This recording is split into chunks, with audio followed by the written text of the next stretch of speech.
Assalamualaikum warahmatullahi wabarakatuh. Selamat pagi anak-anak kelas 5 Al-Fikri yang selalu sehat dan solehah. Hari ini kita akan belajar tentang pembelajaran 4 buku 5C ya, tentang pencernaan. Makanan merupakan kebutuhan pokok manusia. Makanan yang sehat dan bergizi ya dapat diperoleh dari alam. Untuk mencukupi kebutuhan akan berbagai jenis makanan yang diperlukan tubuh manusia, manusia perlu mengolah lingkungannya dengan baik. Ya.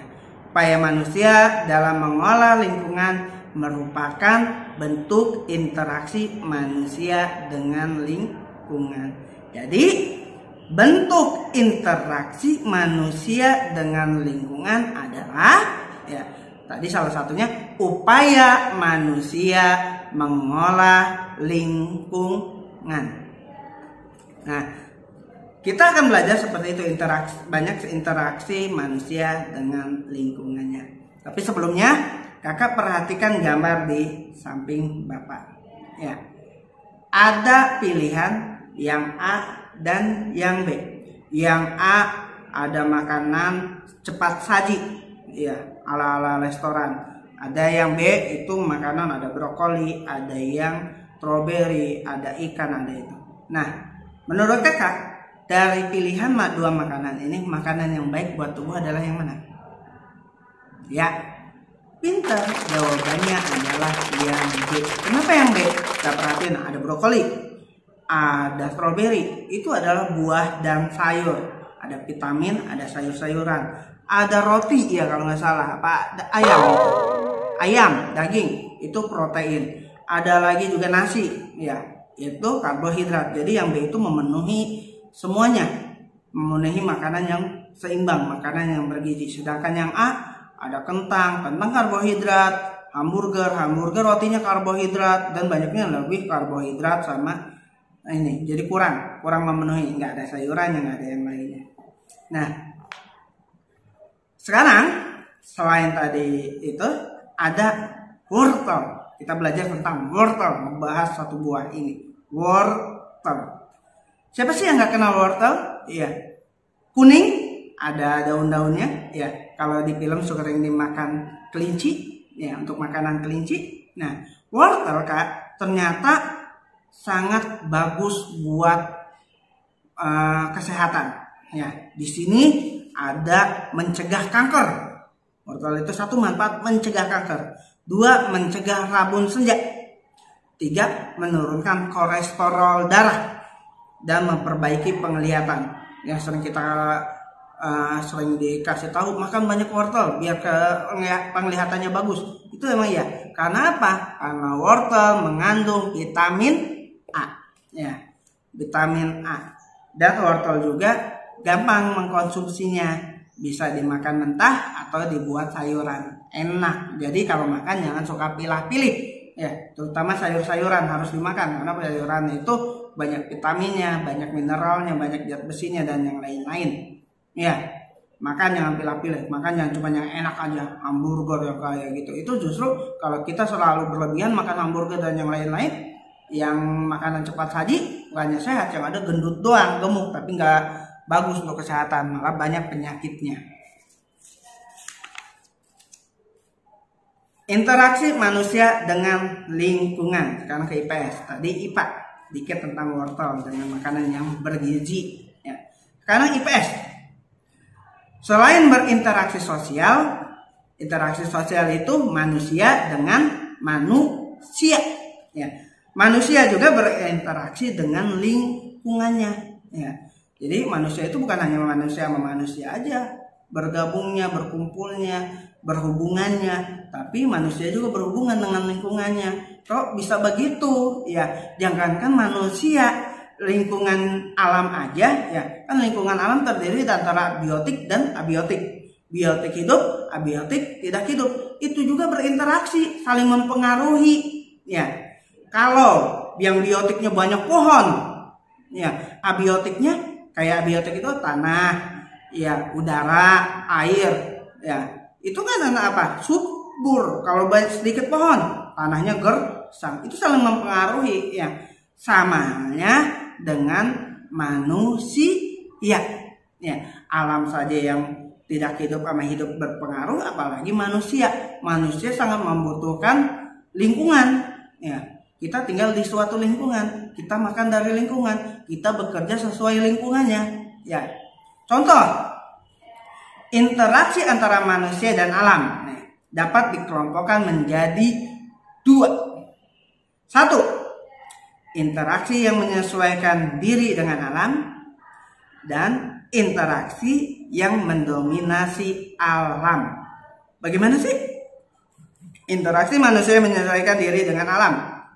Contohnya, manusia menyesuaikan waktu tanam, nanam padi. Ya, nanam padi, nanamnya pas waktu mau penghujan. Kan menyesuaikan alam. Manusia nggak mungkin menanam pas kemarau, bakal mati. Ya, jadi sesuai alam.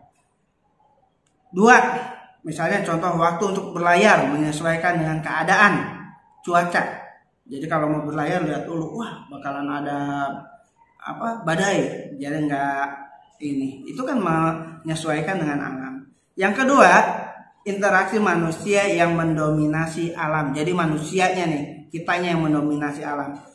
Contohnya adalah usaha manusia dapat memanfaatkan sumber daya alam dengan menggunakan ilmu pengetahuan dan teknologi yang dimiliki. Misalnya gimana sih? Bingung banget.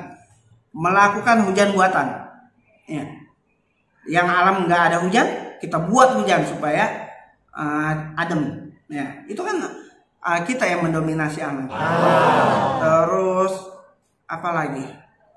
Ya, contohnya itu.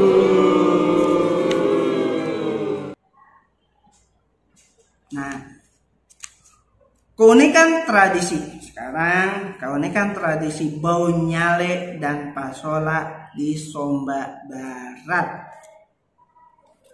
Di Sumba Barat, Nusa Tenggara Timur dilaksanakan 2 tradisi unik. Ya. Kegiatan pertama menangkap cacing laut atau disebut dengan bau nyale. Ya, ini cacing laut.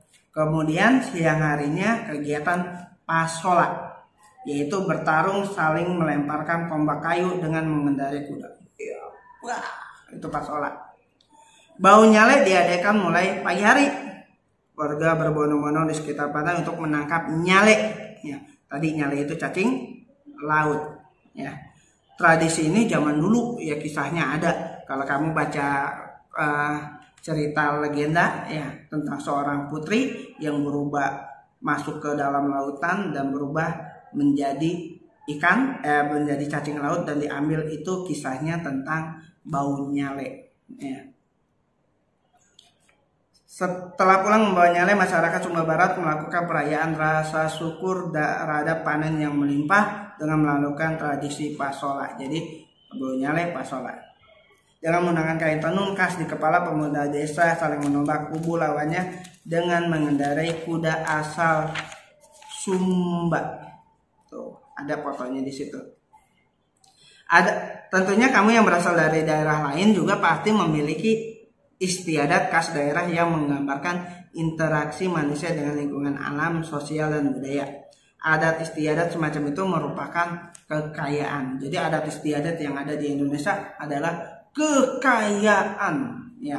Yang harus apa? Kita kita lestarikan. Jangan kita malah bangga dengan budaya K-pop, ya, yang ngetren, lupa dengan budaya sendiri. Boleh kita senang dengan budaya K-pop, budaya luar negeri, ini, tapi jangan melupakan budaya diri Indonesia sendiri. Ya, kalau di ini kumpulkan budaya Indonesia sangat banyak banget, ya. Dan itu suatu kebanggaan buat orang luar negeri. Mereka justru belajar tentang kebudayaan Indonesia. Tapi kenapa orang Indonesia sendiri malas belajar dengan budaya kita, malah nggak kenal budayanya? Ya, tari-tarian banyak dibandingkan tari K-pop. Tari Indonesia tradisional banyak, ada tari piring, tari sampi, tari jaipong, dan yang lain-lain banyak. Ya, kalau kita bangga dengan Indonesia, kita maju Indonesia dengan budayanya, dengan kebudayaannya, dengan pariwisatanya, belum dengan kekayaan alamnya, kaya lah Indonesia.